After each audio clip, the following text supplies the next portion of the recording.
At first, Cretan art and its representations of sea creatures and plant life gave expressions to the living robe of divinity rather than to the divinity itself. Greek artists were the first to make nature manifest herself in mythical figures: Nereids, Tritons, Maenads, and Satyrs.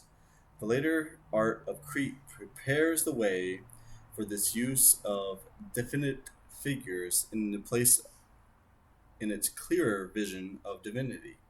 During the last few years, some Mycenaean sanctuaries, such as the small temple city on the island of Theos, have produced fragments of culture image, some of which must have been life size. The house of a god, worshipped in a cult, is part of the anthropomorphic manifestation, and thus we find at Eleusis, as in other Mycenaean holy places, a rectangular structure with a pronaos, and this is the prototype of a Greek temple. The prelude to the later Greek worship of the anthropomorphic gods is all the more remarkable in that, except for figurines, as far as we know, the gods were portrayed only on stone pillars and just plaques during the geometric period, i.e., the period 1000 BC. Following that, the Mycenaean civilization. Historical events are another important root of mythology, and the chief places where legends are localized. Mycenaean cities and other remains have been discovered. Heracles is the lord of Tiryns, a city which, though the excavation of Schlerman has become no less famous than Mycenae.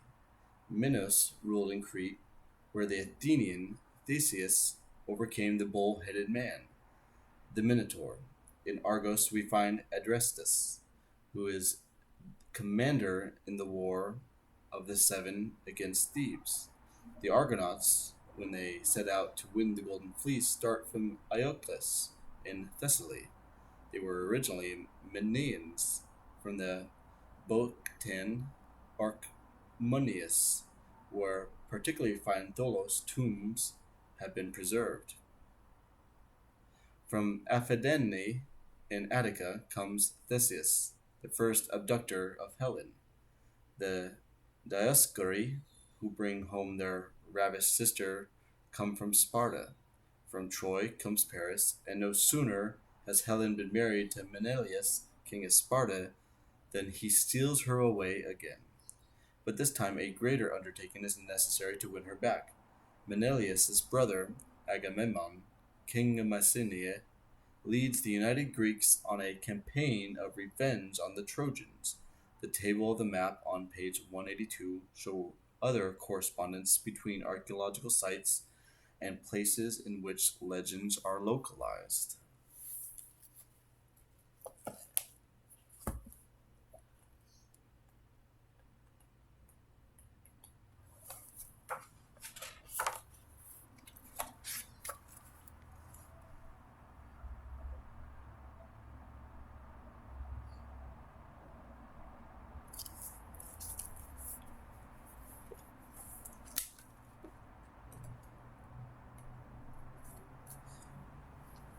But when earth had covered this generation, Zeus, son of Cronos, made another, the fourth, on the fruitful earth, better and nobler, a godlike race, half gods by name, the race before ours, on this fertile earth. Some were destroyed by murdering war.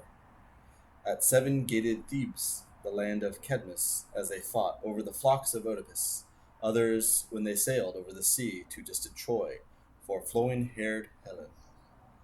Death was the end that overshadowed them.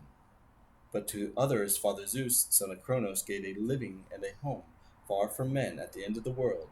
There they dwell, untouched by sorrow, by the deep swirling ocean, contented heroes in the isles of the blessed.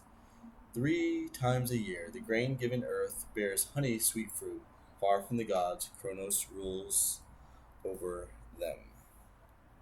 The core of historical truth in the legends must have come down through the heroic lays as they were then composed. In artistic character, these poems must have corresponded to the mighty cities of the kings and the tholos tombs of the ancestors who were worshipped as heroes. Certain isolated representations, such as the delicate silver relief showing an attack on a city by the sea, can also give us an idea of this type of poetry. In describing his deeds, the poets were attempting to capture and comprehend the mysterious and superhuman strength of the ruler, the hero.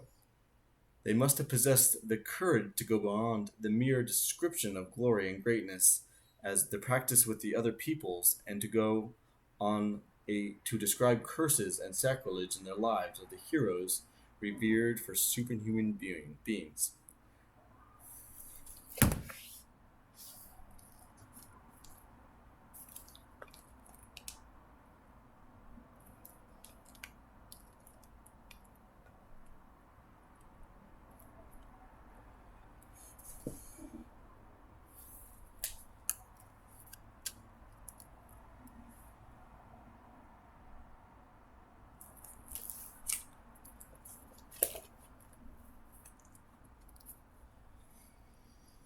For the sake of the Trojan campaign, Agamemnon sacrifices his daughter Iphigenia, for the act is slain on his return by his unfaithful wife. His son Orestes later kills his own mother in an act of atonement.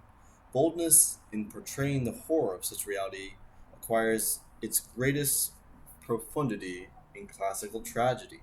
The fate of the hero embraces the greatness and tragedy of God given existence. From the cult of the hero to the god Dionysus, celebrated in tragedy, is a direct path. Dionysiac exaltation opens the mind to visions of heroic destiny.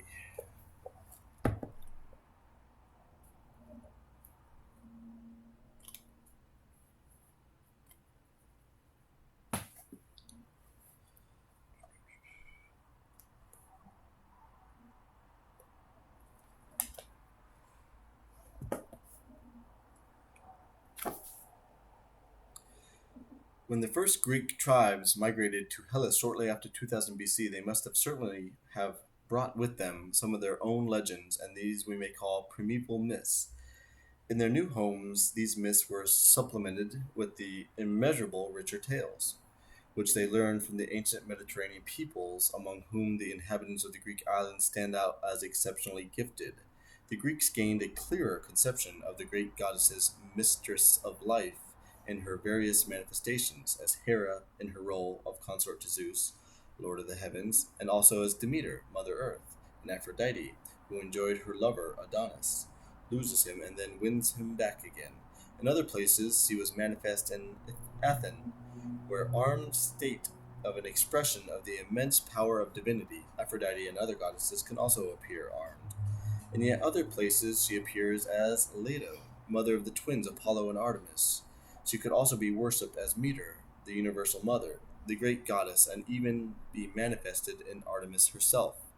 Apollo and Zeus are both originally children of the great goddess. Apollo and the sons of Leto and Zeus in Crete is the son of the great mother. By the second millennium, however, both have already become mightier than their mothers. A further religious replaces the mother religion, and so, with slowly increasing clarity, the company of the gods takes shape.